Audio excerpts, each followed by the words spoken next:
Assalamualaikum, selamat malam. Salam sejahtera bertemu kembali para penonton di Next Step TV Malaysia bersama kami pada malam ini untuk episod seterusnya dalam Berani Jawab pada malam ini. Apapun terima kasih kerana sudi bersama dengan kita di Next Step TV Malaysia dan jangan lupa untuk terus subscribe kami dan pastikan anda di antara orang yang pertama yang mendapat berita-berita terkini dan juga di antara bahan-bahan konten yang berkaitan dengan perlembagaan dan juga tadbir urus negara, politik dan sebagainya. Anda di antara yang pertama menerimanya. Baik, malam ini kita bersama dengan seorang tetamu dalam segmen Berani Jawab untuk minggu ini. Seorang pemerhati dan pengkritik sosial. Anda tentu mengenali beliau, Datuk Zaharin Muhammad Yassin. Assalamualaikum, Datuk. Waalaikumsalam. Sihat, Datuk? Alhamdulillah, umur 70 tahun. Boleh online lagi tu okey lah. Alhamdulillah, steady Datuk. Baik, terima kasih Datuk kerana sudah bersama dengan kita dalam Berani Jawab untuk minggu ini. Okey, dalam beberapa hari ini kita digemparkan, Malaysia digemparkan dengan satu istilah yang dinamakan sebagai pembersihan. Okey, pembersihan di dalam UMNO yang dikatakan sehingga kan ada di antara figura-figura hebat yang dilihat telah pun ditendang keluar oleh UMNO sama ada sebagai ahli dan ada juga di antara mereka yang digantung sehingga 6 tahun dan saya rasa rakyat Malaysia mengenali siapa mereka. Baik, di sini Datuk, saya ingin bertanya kepada Datuk, sejauh mana istilah pembersihan dalam UMNO itu menepati piawaian sebenar, tindakan wajar sebuah parti politik? Datuk, silakan. Pembersihan ini tidak wujud di dalam UMNO. Kita selalu melakukan daripada dulu lagi, iaitu kita melakukan tindakan kepada ahli parti yang melanggar perkara-perkara yang tertulis dalam perlembagaan. Dari itu, kalau tujuan kita untuk membersihkan, maknanya ada kekotoran. Jadi, kita menghina ahli UMNO itu. Kononnya dia membawa kekotoran. Sebenarnya, tidak ada kekotoran yang dibawa oleh UMNO. Yang ada, sebabnya kerana melanggar beberapa perkara yang tidak dibolehkan kepada ahli UMNO. Dari itu, perkataan pembersihan itu tidak wajar digunakan oleh satu parti yang pernah memerintah selama 61 tahun. Kerana yang nak dibersihkan ni siapa? Itu persoalan dia. Contohnya kita nak membersihkan keahlian UMNO. Dari itu kita membersihkan keahlian itu dengan cara senyap. Tak ada terbuka. Tapi kalau dah terbuka, itu bukan membersihkan. Itu ada agenda lain. Kalau bercakap tentang agenda, sebagaimana yang Datuk katakan tadi, sebenarnya betul lah, ramai di antara mengatakan bahawa bukanlah pembersihan sangat pun seperti yang diwawarkan dan sebagainya. Ia lebih kepada, maaf kalau saya gunakan inverted comma, mengatakan lebih kepada pembalasan dendam ataupun keputusan peribadi seseorang yang bernama Presiden. Pandangan Datuk di situ bagaimana? Iyalah, sebab kalau kita lihat bahawa yang kena pecat ni semua pengkritik Presiden. Bukan pengkritik UMNO. Dia dalam parti ni, kalau kita kritik yang boleh menyebabkan seorang ahli itu terpecat jika melawan dasar. Kalau dia melawan dasar yang diputuskan oleh dua platform, Perhimpunan Agung UMNO dan juga Majlis Kerja Tertinggi, barulah dia melanggar apa yang dikatakan tidak patuh arahan atau tidak mematuhi arahan dan taat parti. Jadi soalnya sekarang yang diperkatakan oleh orang ramai, iaitu Perhimpunan UMNO kata no DAP, tapi kamu langgar kehendak Perhimpunan Agung UMNO itu, kemudian kamu join dengan kerajaan parti yang ada no DAP, no Anwar tu ada di situ. Jadi yang ini tidak pula dikatakan sebagai pengkhianat, melanggar bukan sahaja perlembagaan UMNO, kod etika parti. Ini agak pelik, ini yang dipertikaikan oleh orang ramai. Bila macam contoh Isyamuddin, dia dibuang kerana menandatangani SD untuk menyokong Mahyudin setelah pilihan raya. Tetapi Anwar menyokong Zahid Hamidin, Najib Razak dan 13 orang lagi, semuanya 15 orang menandatangani SD menyokong Anwar Ibrahim jadi Perdana Menteri. Waktu UMNO itu sendiri dalam sebahagian dalam kerajaan bersama Mahyudin Yassin. Ini agak pelik lah. Ia songsang lah. Ya. Tapi saya tidak nafikan bahawa ramai di antara kita yang berada di luar ini tidak faham sebenarnya sejauh mana sebenarnya perlembagaan UMNO ni dalam proses pembuangan ahli dan sebagainya. Datuk, boleh ceritakan sedikit kepada kami? Perlembagaan UMNO telah memberikan pemisahan identiti ataupun dua entiti yang berbeza. Lembaga disiplin berasingan dengan Majlis Kerja Tertinggi UMNO. Tetapi lembaga disiplin terikat dengan arahan dan keputusan peraturan yang dibuat oleh Majlis Kerja Tertinggi atau UMNO sendiri. Walaupun nampak macam kait-mengait tetapi terasing. Lembaga disiplin mestilah seorang yang bebas daripada segala-galanya termasuk tidak memegang jawatan dalam UMNO. Dan dia mesti bertindak menerima aduan termasuk aduan daripada Majlis Kerja Tertinggi UMNO. Maknanya bukan saja ahli berhak untuk membuat aduan pada lembaga disiplin. Majlis Kerja Tertinggi pun jika tidak bertindak terpaksa membawa kepada lembaga disiplin untuk ditindakkan. Jadi untuk keadilan sejagat, hak menuduh dan hak membela itu ada, maka lembaga disiplin akan bertindak di atas asas yang itu. Jadi soalnya sekarang macam saya tidak pernah menerima satu surat pun sama ada didahulukan surat amaran. Berhormat saudara Abdul Zarin Muhammad Yassin selaku ahli UMNO, anda dilihat telah beberapa kali mengkritik kepimpinan UMNO dan data UMNO. Dengan ini pejabat agung memberi amaran supaya perkara ini dihentikan. Jika tidak akan diambil tindakan tertentu. Itu tak apalah. Saya langsung tidak ada benda tu. Dan pemecatan saya dibuat tidak berperlembagaan. Iaitu dalam agenda lain-lain hal. Mengikut kenyataan berapa orang ahli Majlis Kerja Tinggi yang betul kawan saya. Dia kata macam mana hendak dibincangkan hal kau Zahrin. Kau dipecat dalam perkara lain-lain hal. Kalau dia kata ada agenda. Laporan lembaga disiplin. Pertama, Abdul Zarin Muhammad Yassin. Cadangan lembaga disiplin diambil tindakan pecat. Maka dibahaskan. Ada tak bersetuju, ada ke tidak bersetuju. Kalau tidak bersetuju, macam dulu zaman Najib. Ada kes saya dibawa ke lembaga disiplin dan dibawa dalam Majlis Tertinggi. Dibuka untuk dibahaskan. Hanya keputusannya ditolak oleh Majlis Tertinggi. Kerana itu pendapat dia, pandangan dia. Secara peribadi, bukan menggambarkan UMNO, kan? Jadi soalnya sekarang lembaga disiplin ni dah jadi macam have gun with travel lah. Siapa ada pistol boleh menembak apa yang dia suka. Ini tak sepatutnya berlaku lah. Jadi saya begitu juga kenyataan orang yang lebih kanan saya macam Norma, macam Syamuddin, macam Kari. Mereka juga mengandungi nasib yang sama. Jadi itu tindakan ini lebih merupakan tindakan mengikut detektor presiden lah. Dan pangguk-pangguknya macam saya tak ada seorang pun yang membantah. Tapi saya terima lah pandangan orang lain. Tapi yang baru ni pun ada bantahan dilakukan tapi ditolak kerana presiden absolut berkuasa penuh. Jadi ini mendedahkan presiden ini, UMNO ni digambarkan sebagai seorang yang zuhud dengan janggutnya, dengan memiliki sekolah hafiz, tetapi tindakannya tidak Islamik. Kalau tak nak ambil perlembagaan UMNO, tak nak tindak gunakan pendekatan Islam, kerana Tuhan dah tak bagi dayah ke, ambil pendekatan Melayu, panggil, tanya, bincang, marah ke dulu, barulah dia mikir. Tidak, ini sebut saja. Kemudian mana ada peraturan dalam perlembagaan UMNO, bila orang minta dia dipecat, kamu katakan bahawa dia tidak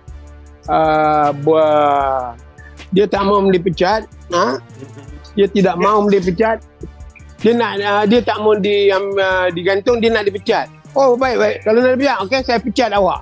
Mana ada benda-benda macam ni. Macam mak bapak dia daripada Ponorogo bawa UMNO ni lah.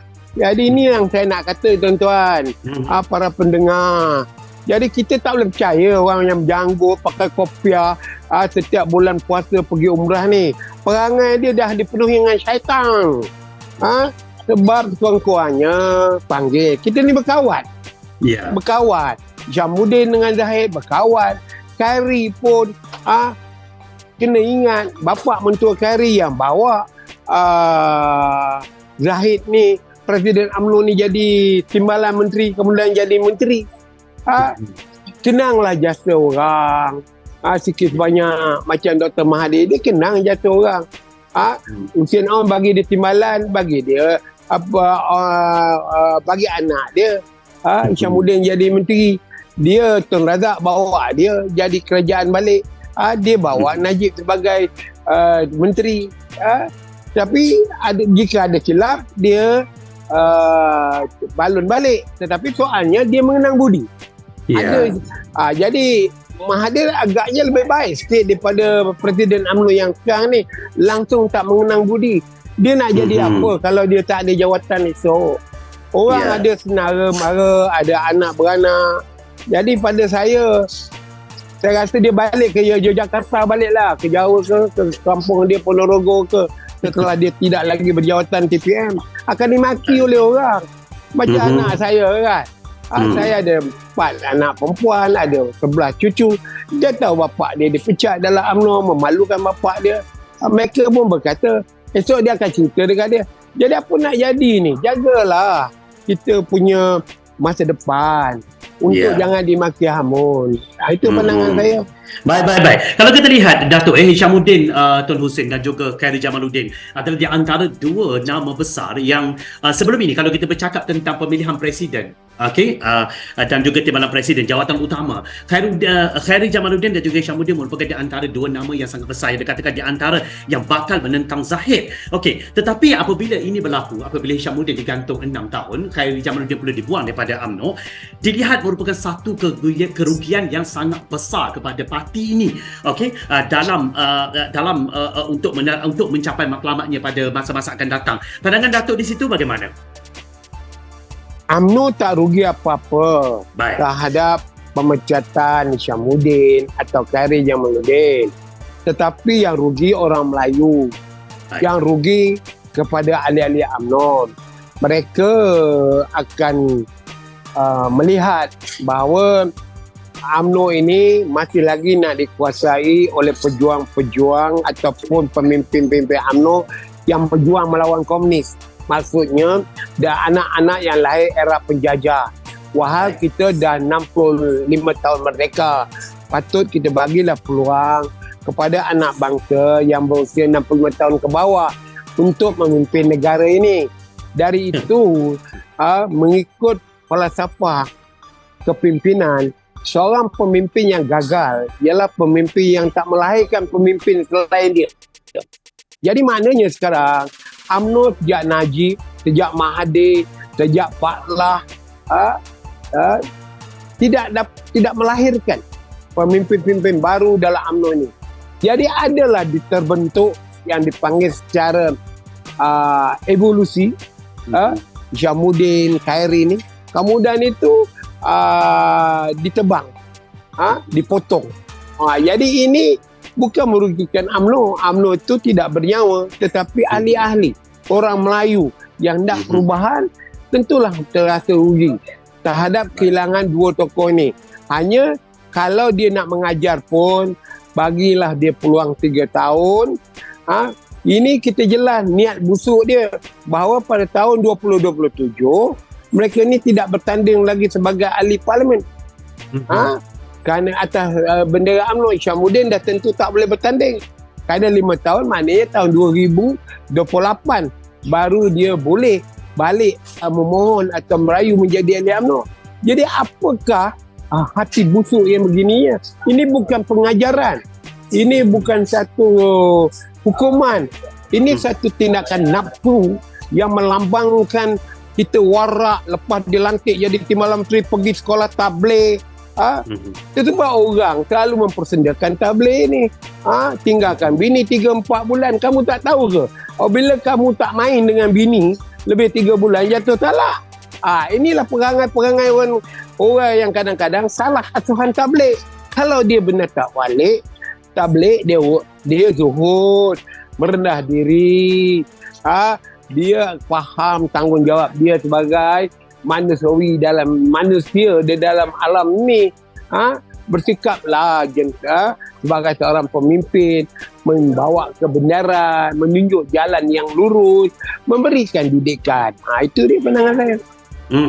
Baik. Kalau kita lihat Datuk, apabila berlakunya pemecatan ini, dilihat pelbagai suara-suara, terutamanya suara akar umbi juga menyuarakan, mengatakan bahawa terutamanya pemimpin-pemimpin muda, termasuk di antara pemimpin-pemimpin mahasiswa di luar negara, yang mengatakan bahawa ia merupakan sesuatu usaha untuk membungkam suara akar umbi daripada menyatakan hasrat mereka dan sebagainya, dan ini dikatakan telah membunuh demokrasi dalam sesebuah parti politik yang ditunjangi oleh orang Melayu. Datuk melihat di situ bagaimana? Adakah kebenarannya di situ? Maksud saya dari segi membungkam dan menyekat suara itu, Datuk. Saya ni dah 54 tahun dalam UMNO. Baik. Dan ini kali ketiga saya kena pecat. Saya tak pernah menyertai parti lain. Baik. Memang daripada dulu lagi pun memang ada budaya menyekat orang bersuara. Menyekat ahli UMNO untuk bercakap. Kalau tidak selera kehendak pemimpin itu, bukan parti. Dan itu kita boleh lihat kadang-kala pengurusi tetap, mesyuarat bahagian atau ketua UMNO cawangan tidak membenarkan ahli-ahli bercakap yang jika dilihat mengkritik diri dia sendiri. Jadi memanglah dari segi konsep kepimpinan dalam bentuk mesyuarat, memanglah tidak ada demokrasi, iaitu mesyuarat UMNO cawangan, mesyuarat UMNO bahagian, malah majlis perhimpunan agung UMNO pun orang-orang yang terpilih boleh bercakap, bukan sebarang orang boleh bercakap, dan orang itu mesti ikut rentak kehendak presiden atau pengurusi badan perhubungan. Jadi memanglah dalam UMNO ni tidak ada demokrasi. Itu sebab UMNO ini sejak tahun 2004 pilihan raya merosot sehingga ke 26 kerusi pada tahun 2022 kerana sebilangan besar anak muda tidak minat pada UMNO. Jadi UMNO sekarang dia sudah jadi sama dengan MCA.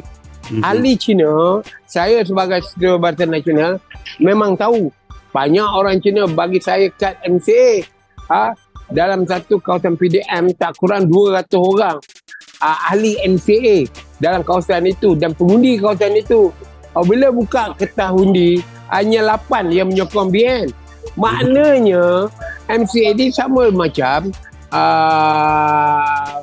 parti-parti macam UMNO sekarang, iaitu ahli MCA undi DP, ahli UMNO pergi undi BN atau PAS atau PBN. Jadi ahli UMNO ni kita boleh ukur ahli yang sebenarnya bukan nombor berdaftar. Dulu ada penanda arasnya, bayar yuran. Dalam UMNO bahagian saya 17,000. Bayar yuran 12,000 lebih kurang, 5,000 tak bayar yuran. Tapi hadir mesyuarat, waktu UMNO kuat, UMNO Perdana Menteri tak pernah lebih pada 2,700. Tak pernah lebih. Ada pun berlaku 2,700 ni kerana tahun tu ada pemilihan. Jadi ketua cawangan kerahkan penyokong dia, yang menentang keluarkan penyokong dia jadi banyak. Jadi kehadiran UMNO cawangan mana ada pernah bawah atas pada 50. Bawah 50. Jadi 30 orang, 40 orang. Mesyuarat agung UMNO cawangan memilih yang akan datang. Cuba nanti kita galakkan ahli UMNO ambil video masa persidangan UMNO cawangan di kampung ke, di bandar ke, yang ada dalam 30 ke 40 orang saja. Itu dia. Baik, Datuk Zaharin dikenali sebagai seorang pengkritik tegar, terutamanya terhadap UMNO lah. Okey, kalau kita lihat Datuk sendiri pun pernah menaik ke pentas Pakatan Harapan ketika kempen pilihan raya. Sekarang ini Pakatan Harapan sudah pun bergabung dengan UMNO bentuk kerajaan perpaduan. Apa yang ingin Datuk katakan di sini, Datuk, tentang penyatuan ini? Saya memberikan sokongan pada awal lagi supaya UMNO ni bergabung dengan Pakatan Harapan, kerana saya melihat bahawa masa depan UMNO itu sendiri. Kalau dia bergabung dengan PN yang dia berada, yang sudah ada 73 kerusi dengan UMNO 26 kerusi, tahun 2027 BN atau UMNO ni nak bertanding di mana? Di mana kawasan dia nak bertanding?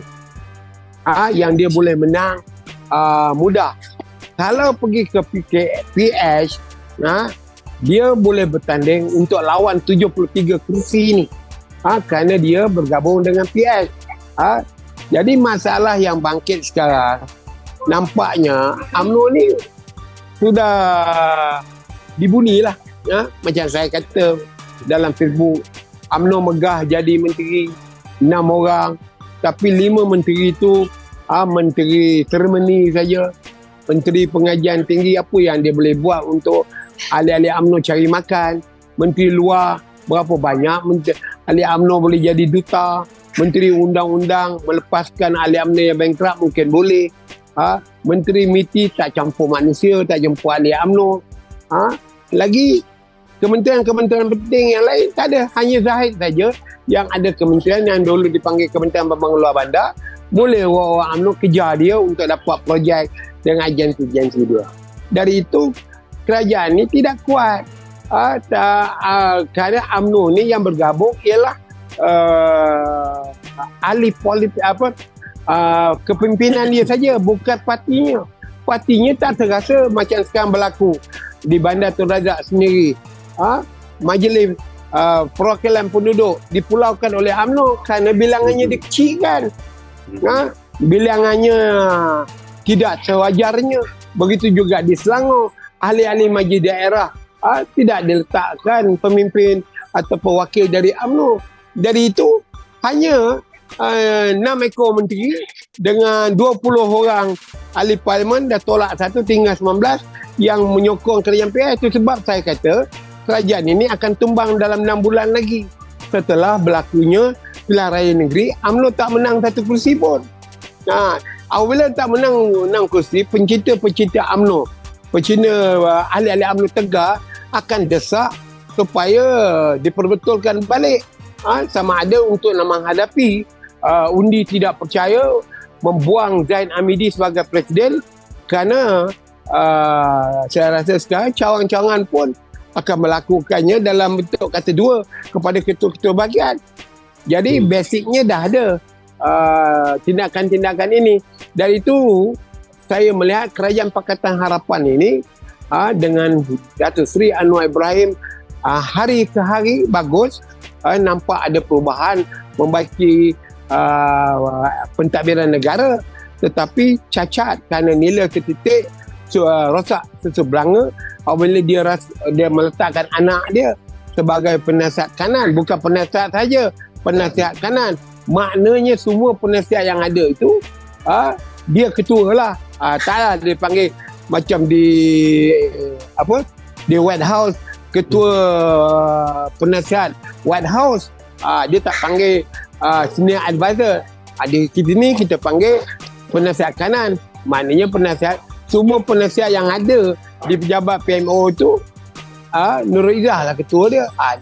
Kerana nilai setitik ni sekarang, reputasi Anwar menurun. Walaupun dalam Facebook, dalam media sosial orang cuba mempertahankan. Jadi masalahnya isu ni akan gelombang balik, akan menjadi balik ombak besar dalam pemilihan raya negeri. Dan ini tidak menjadi mustahil bahawa PH akan kalah di Selangor dan Negeri Sembilan, dan masih boleh mempertahankan dengan majoriti simple di Pulau Pinang. Itu pandangan saya lah. Baik. Untuk terakhirnya Datuk merupakan di antara yang pernah mendapat tindakan daripada UMNO itu sendiri. Apa yang Datuk ingin perkatakan terutamanya kepada Presiden Datuk Seri Dr. Ahmad Zahid Hamidi dan juga kepada veteran-veteran UMNO yang dilihat ramai yang mengatakan bahawa kenapa veteran-veteran UMNO juga hanya berdiam diri melihat tindakan yang dilakukan oleh Presiden. Kata-kata terakhir daripada Datuk, silakan. Pertama, veteran UMNO ni tak berguna. Dia bukan satu pertubuhan yang menyertai, yang bergerak untuk menjaga kepentingan veteran. Dia pertubuhan syok sendiri yang dikuasai oleh 2-3 orang untuk kepentingan diri dia, yang berurus dengan parti untuk kehidupan dia dan sebagainya. Veteran patut yang bertindak luas. Macam saya melihat veteran di Bandar Tun Razak ni, tak ada apa dia buat pun. Dia bukan menjaga pun, bukan datang ke cawangan tanya berapa orang ni orang tua. yang boleh dimasukkan dalam veteran. Jadi inilah yang saya lihat akan merosakkan veteran itu sendiri. Jadi dia punya masalah sekarang ni, jika kerakusan presiden ini tidak dihalak oleh ahli parti yang ada dalam parti sekarang, tak nak bersuara, tak mendiamkan diri, maka UMNO akan jadi parti seperti si Luncai dengan labu-labunya. Betul, Luncai berjaya sehingga dapat kahwin puteri raja, tapi akhirnya dibunuh oleh raja sendiri. Begitu jugalah UMNO ni. Ahli UMNO kata, okey, buatlah, biarkan. Tapi yang rosak dalam perspektif ini bukan Luncai, bukan Zahid Hamidi. Yang rosak ialah UMNO. UMNO pada tahun 2027, satu kerusi parlimen pun dia tak boleh menang. Dan dia akan tutup sebagai satu parti yang tak dikenali oleh generasi 2100. Ini yang masalah dia. Dari itu nasihat saya, veteran-veteran ni, bangkitlah. Kamu ni nak jaga tempolok kamu untuk apa? Macam Sisa Agung, veteran, hanya seronok ada pejabat, ada apa, angkuh, Haji Datuk Mat Desa berkata supportive Pak Lah, dengan nasihat-nasihat dalam TikTok, dalam Facebook. Tapi apa yang dia lakukan nasihat kepada Presiden UMNO, ini semua jenis-jenis yang macam sekarang, iaitu telur tak ada dalam pasaran. Dalam seluar mereka tak ada telur. Mereka takut. Okey. Baik, terima kasih Dato' untuk bersama kami dalam rancangan Berani Jawab pada malam ini. Baik, para penonton, itu dia kita bersama berdiskusi bersama dengan Dato' Zahari Muhammad Yasir yang merupakan pemerhati dan pengkritik sosial pada malam ini. Terima kasih Dato', selamat maju jaya. Baik, itu saja untuk malam ini. Assalamualaikum. Selamat malam, jumpa lagi.